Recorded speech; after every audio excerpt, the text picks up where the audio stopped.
All right, this is Chess Knowledge with H1, and yeah, we're just gonna get into the content, if that's all right with y'all. All right, cool. Let's just get into it. So this is the formation that we're trying to achieve if we're playing the London system.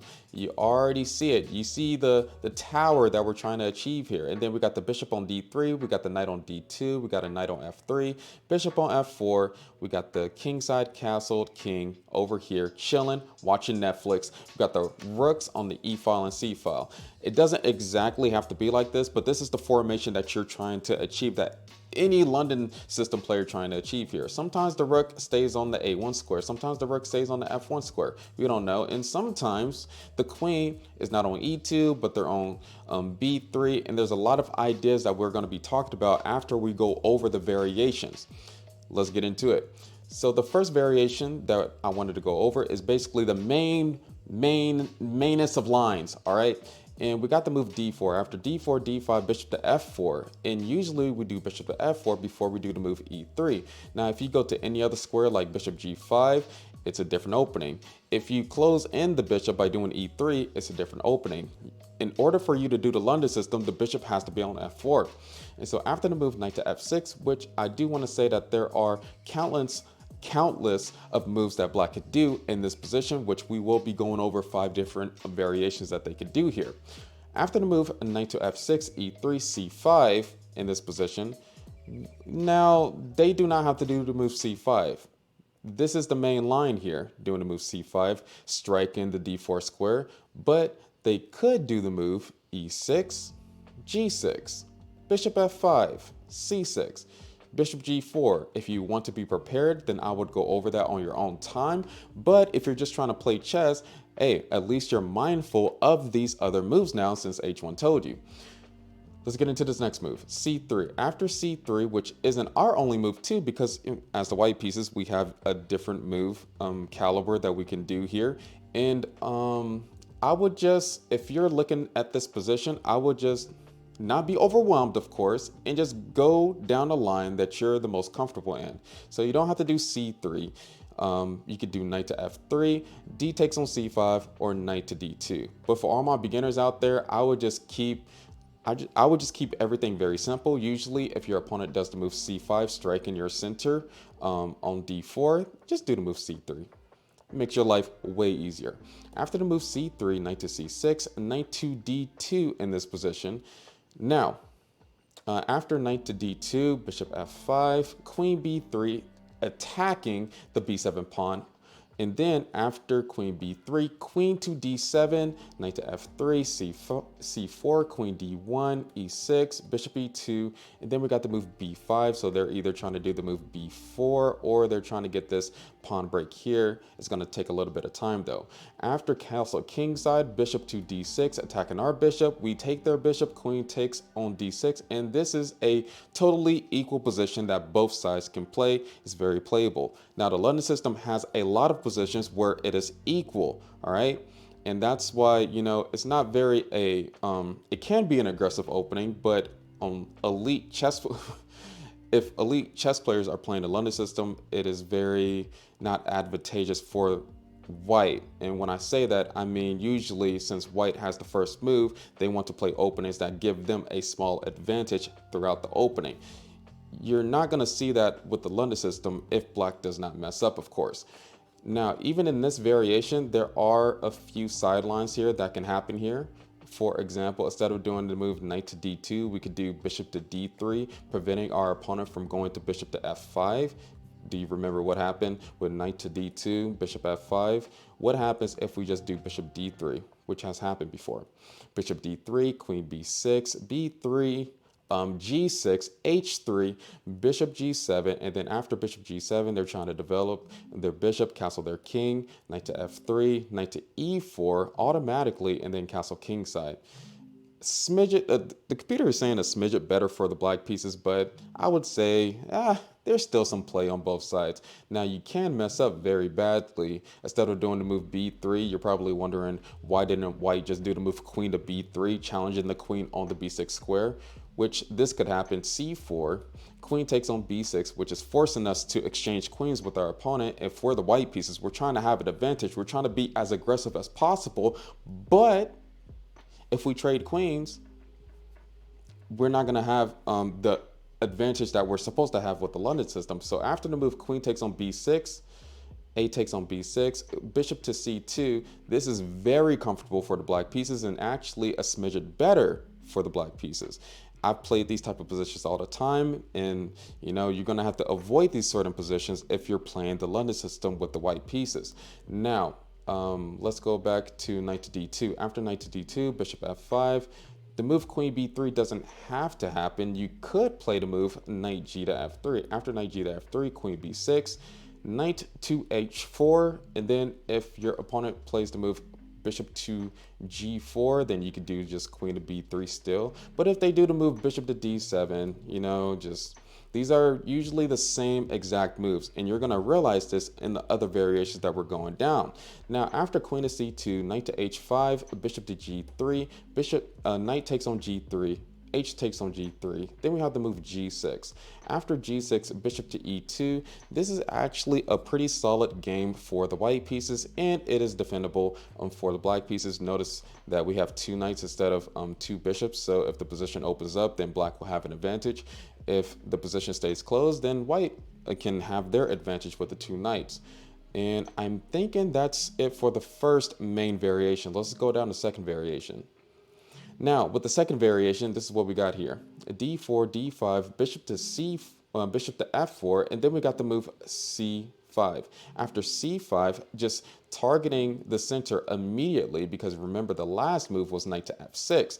After c5 in this position, e3, protecting the pawn, knight to c6, and then we got the move c3 immediately. Just do c3, e3 to guard that d4 pawn. We want that tower. We always want that tower when we're playing the London system. After the move knight to f6, knight to d2, bishop f5, and then we have the move queen to b3. Usually if your opponent plays the move bishop to f5 very early, we're going to play the move queen to b3, targeting this pawn on b7. After queen to b3, queen d7, knight to f3, and then we have the move c4, attacking our queen on the b3 square. We're going to have to move that queen to a safe square like d1, e6, bishop e2, b5, and then you might notice a similarity of this position in the last variation. It's very similar. They pretty much interposed into each other, and you're going to realize if you play a certain type of way, you're probably going to end up in the main line anyway, and that's why I showed you that main line first, so you're not confused about what just happened here in the position. And then if you already know what to do, once you hit this position, you're going to be well more prepared than your opponent is.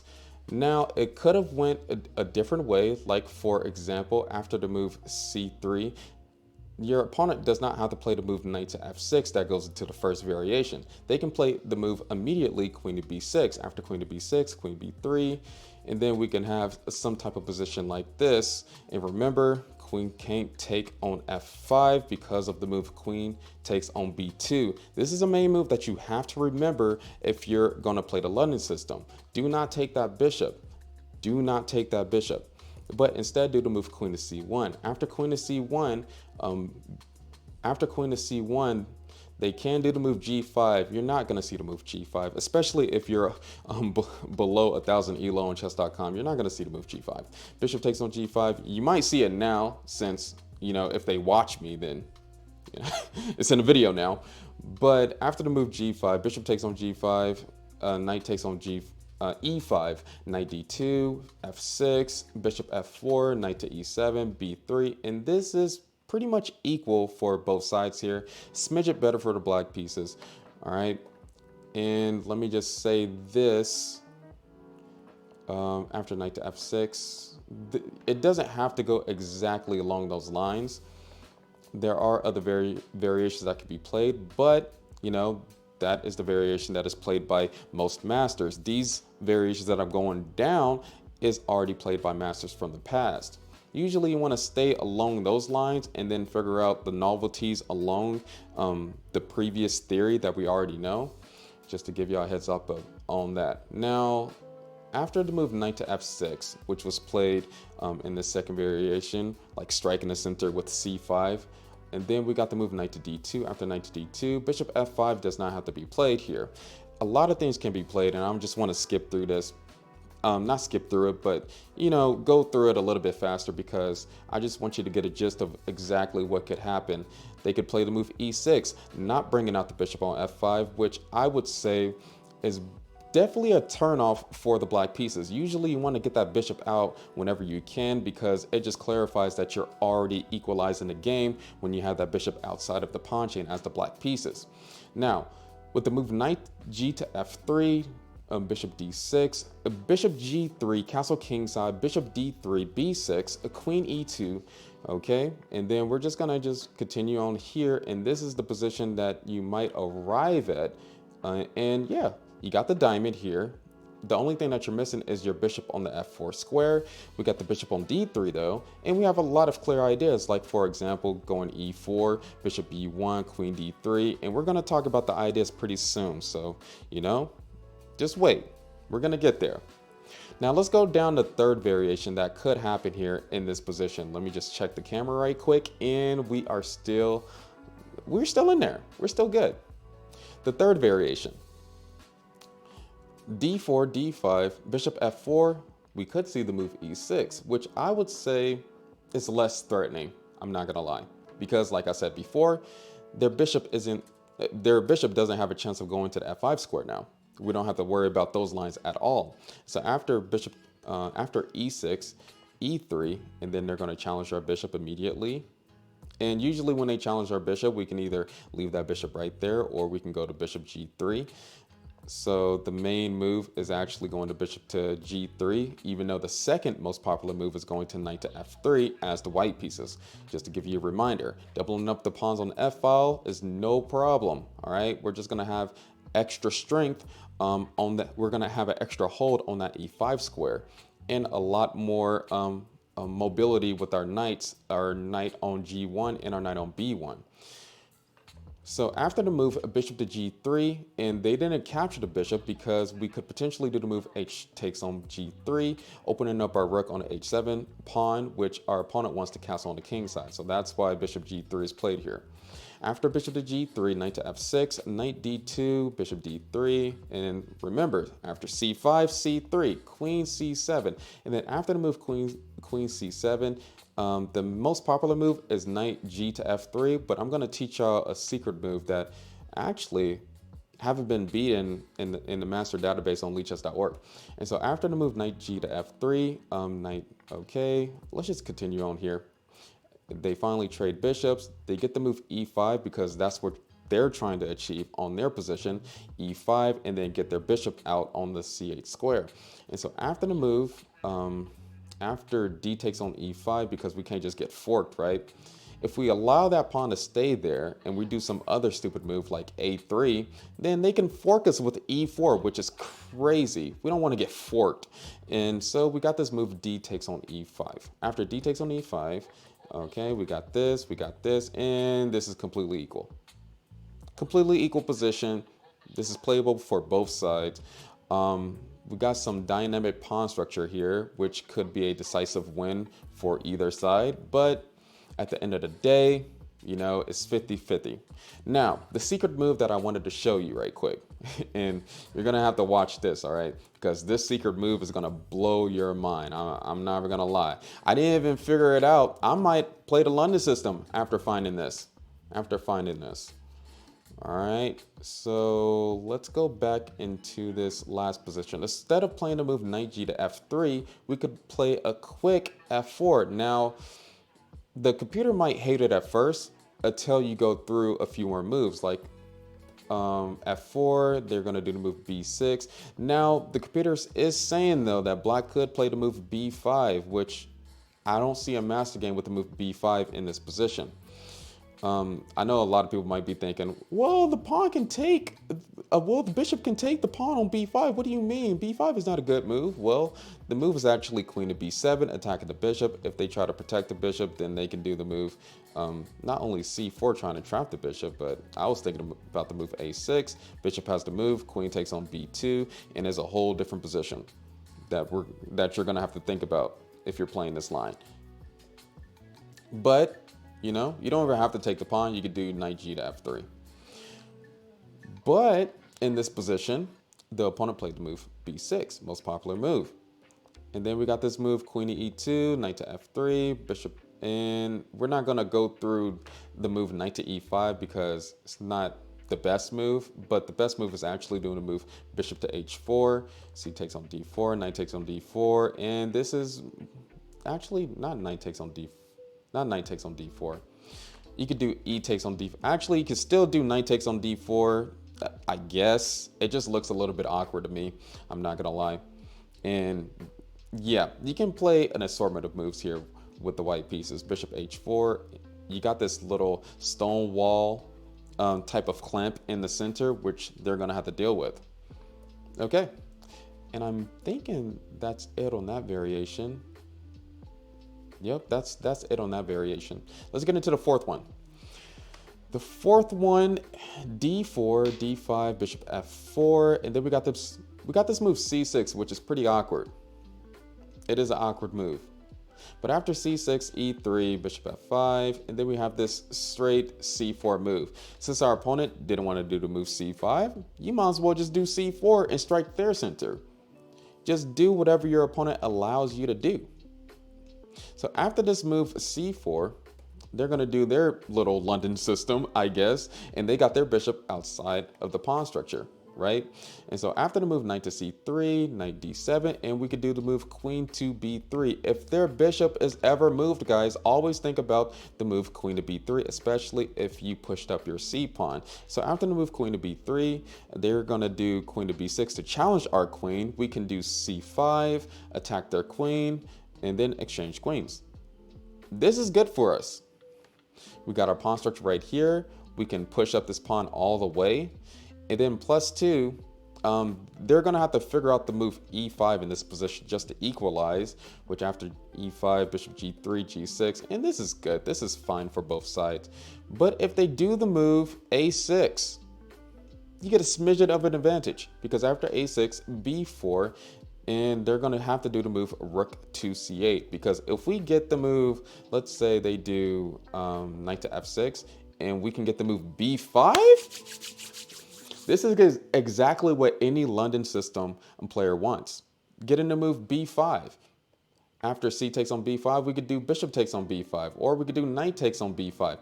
Any one of those moves is really good for us, and yeah, you should be able to win. I'm just gonna trust in y'all to be able to win these positions very easily, or get a good position even against the grandmaster. Okay.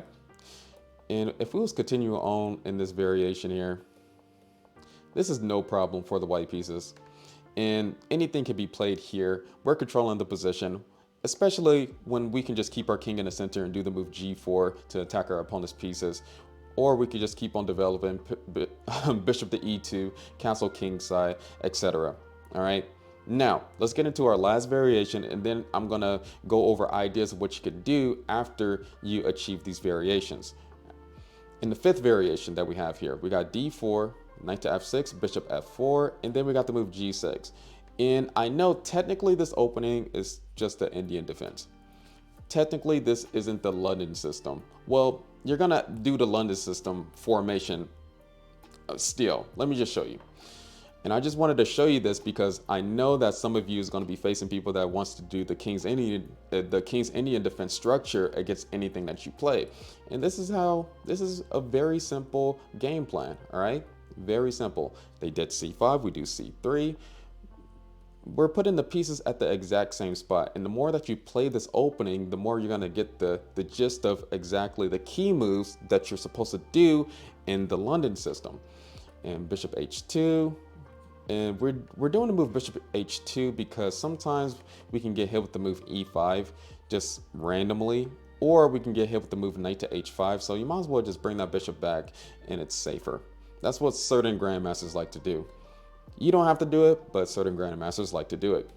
Queen b3, and yeah, this is the formation that you will have each and every time. Nothing is really going to change.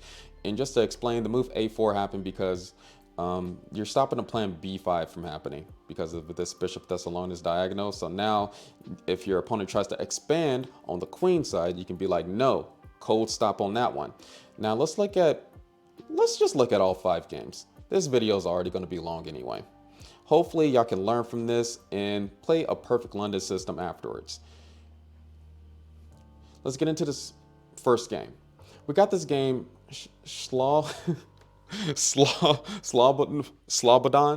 against Goryogi. Oh, forget it. We got this move d4, all right? Getting this regular London system down. And you've probably seen the move knight to f3 before bishop to f4. You could play it any other way. Some players like doing the move bishop to f4 because sometimes they get to like decide the flexibility of how they want to put their, how they want to set up their pieces for their attack in the middle game. Sometimes they don't want the knight to be on f3. Maybe they want the knight to be on e2. Maybe they want the knight to be on h3. You can have several setups.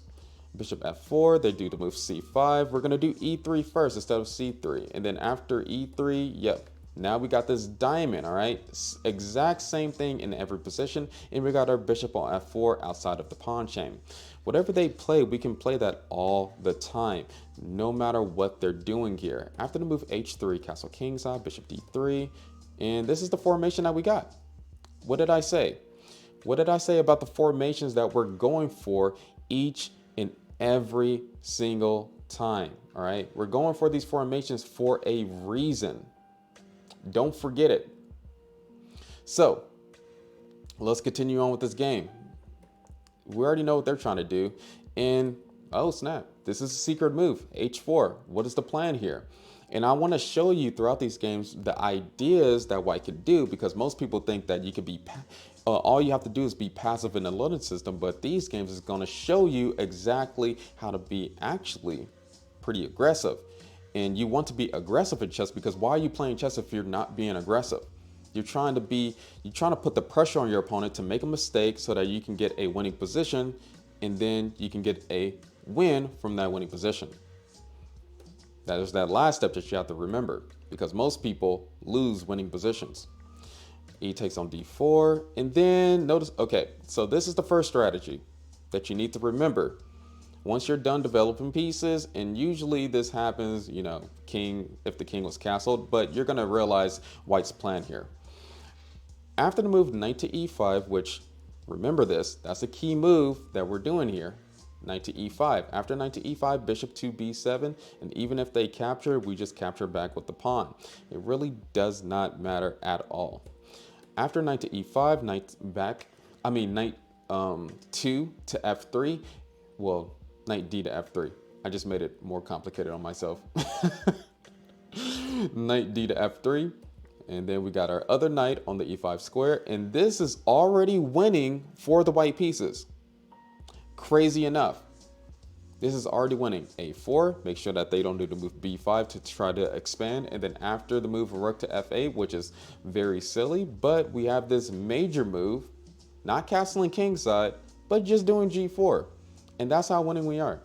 Even though it's not the best move, it's very practical, and you're putting more pressure on your opponent. After the move g4, just keep on pushing up.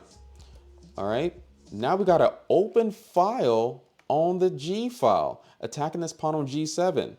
There has to be some attack somewhere, and especially when you don't see any forcing moves on your king, you're doing the attacking, and your opponent just has to sit there and watch themselves be attacked. They're gonna have to do the move king h8. You push up pawn. You get in the queen into the game, because usually when you're starting when you're attacking, you want the queen to be there. You want the queen to be there to deliver the final blow. All right, just like how Cloud delivered the final blow to Sephiroth in Final Fantasy VII. That's exactly what the queen is doing here. After you move the queen, and this queen wanted to go to the move h3 to attack this pawn on d6 and maybe create some more threats here. But they did the move knight to e4, which kind of made it easier for them to do the move queen to g4 with two threats, which is attacking this pawn and threatening checkmate. So after the move queen to e7, take that knight, and then we got this move bishop to g5, attacking the queen, and then we have this famous move, bishop to f6. What happens? Rook captures, queen checkmate, pawn captures, queen g7 checkmate.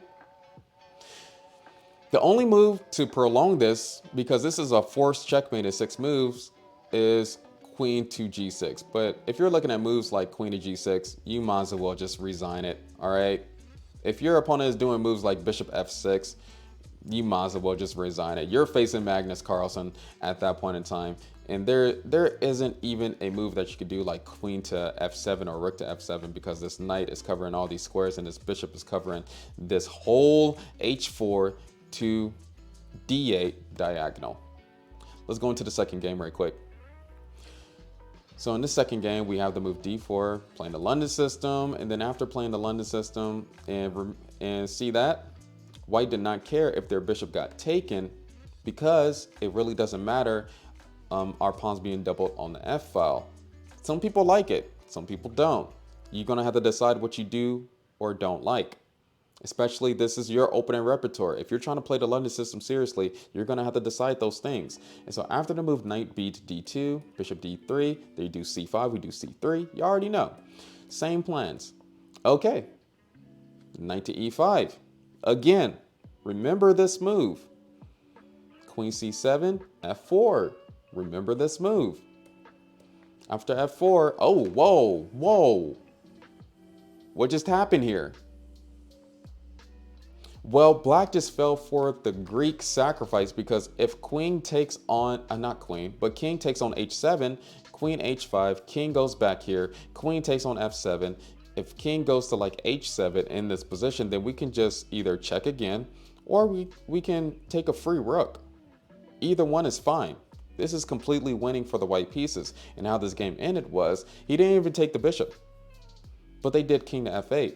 After king to f8, a bishop to c2, king to e7, queen h5, threatening the f7 pawn here. And then they did f6, queen g6. Who cares about that knight? And then we got this move, bishop to h4. That's why we didn't care about that knight. And you're gonna see why. Fork and pin, there's too much going on here. And queen could take on g7 at any moment here. Sacrifice, and then after sacrifice, queen takes on g7. And yeah, this is a resignable moment.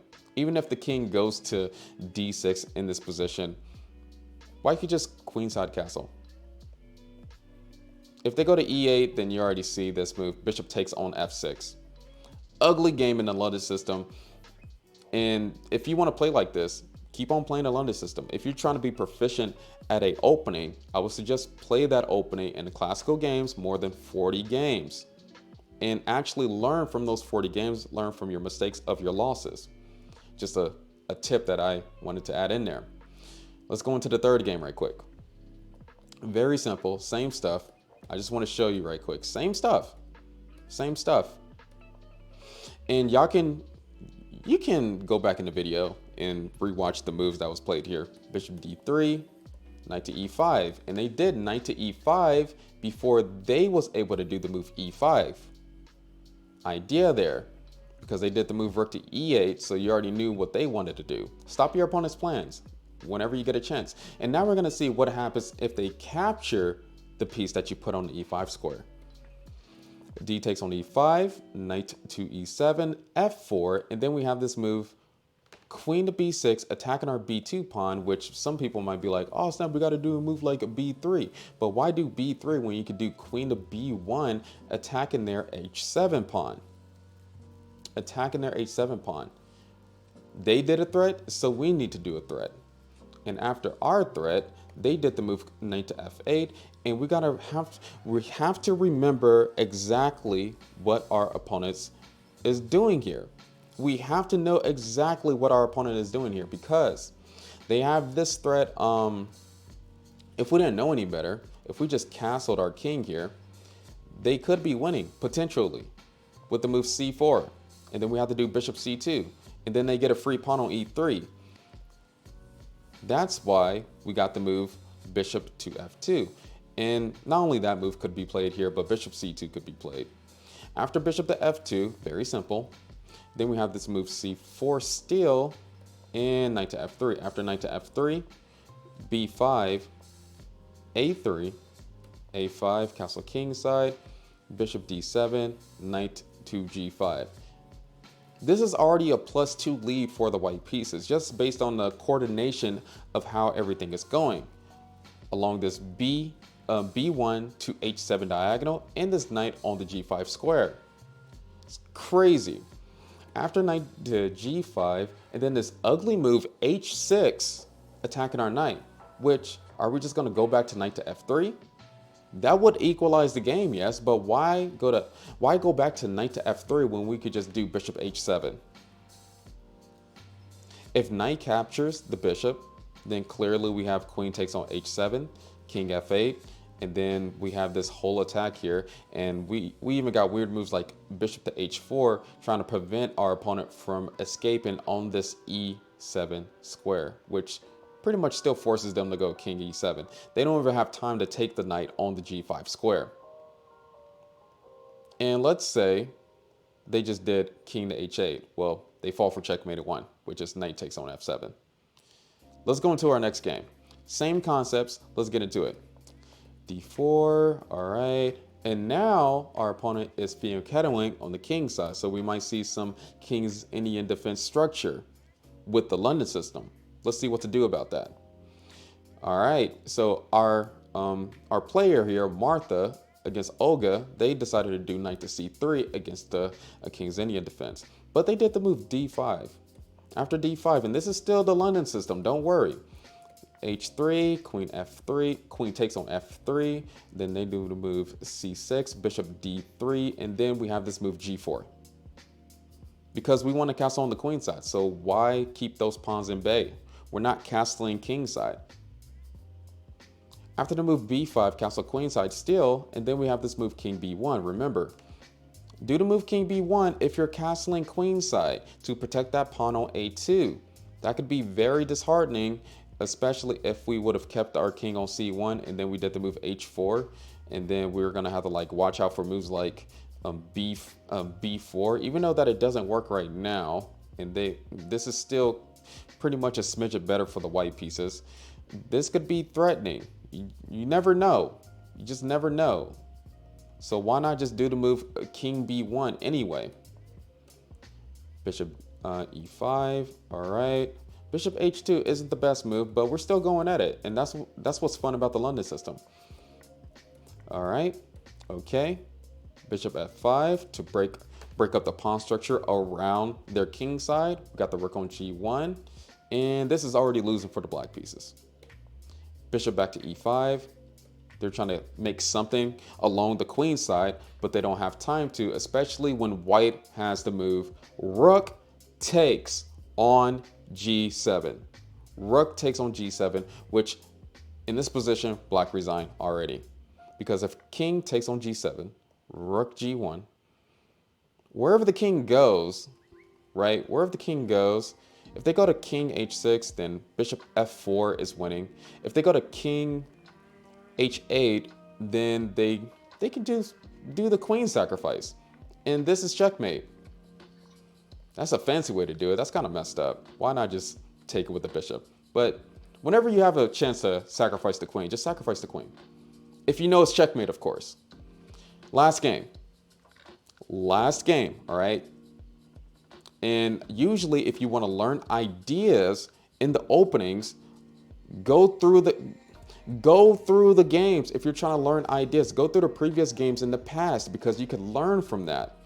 And then you can never be in doubt of what you're doing in the middle game. Have you ever just been in a middle game and just be like, oh snap, I don't know what I'm doing. I don't know the purpose of my moves anymore. I'm just doing crap. You never want to just be doing crap. Each one of your moves have to have a purpose. If they don't, then there is a problem. And you're gonna have to solve that problem, especially if you're trying to become a better chess player. So in this last game that we have here, we are the white pieces again. Let's continue. So we got this game, we got the London system doing the exact same moves like usual, all right? And remember, they played that quick E6 move, so their bishop isn't coming out on F5 very quickly. Bishop D3, A4, prevent them from doing the move B5, and then main move, knight to E5. After knight to E5, E takes on D5, after C takes on D4. Queen F3, Rook E8. Oh, snap. G4, quickly. And we don't even have to play G4. We could play Kingside Castle too. So after the move G4, we're already attacking. You already broke Black Psyche by pushing the move G4 H4 because they are expecting you to castle, but you're not going to castle because your king is safe in the center or on the queen side. Either way, they're safe. There's no forcing moves on our king on the E1 square, and our pieces are all protected. So if they want to do massive trading, it's fine. It's cool. We still have an attack along the H file. And they already mess up with the move G6. They were supposed to do knight takes on E5. And most people are scared, and then they start pushing up pawns in front of their king, which is making more weaknesses. When you see that, you should be happy. You're like, oh, snap. Dude, candy. Like, this is cool. This is lit. And so after the move bishop to F8, this is already winning this is busted for the black pieces.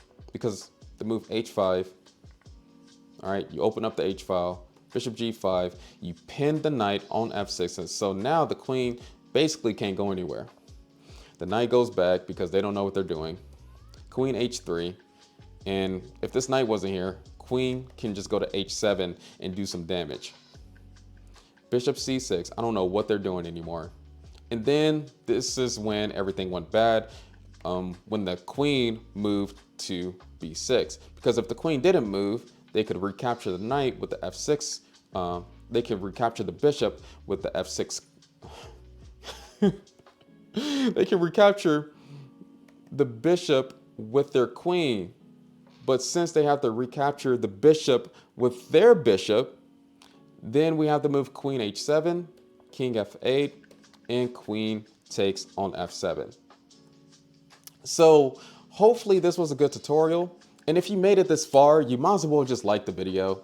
I just gave you a whole bunch of information about the London system, especially for all you beginners here. 30-minute segment on how to play it. Of course, if you're trying to, if you're ranking up in the rating ladder or whatever on chess.com, or if you're trying to beat people in tournaments in the FIDE membership or the USCF memberships and etc., you're gonna have to learn more than what I showed you, in which that's what makes chess a hard game. Keep on training, keep on exceeding your expectations, keep on fighting till the end, staying focused in chess and in real life too. All right, I'll see you next time. Peace.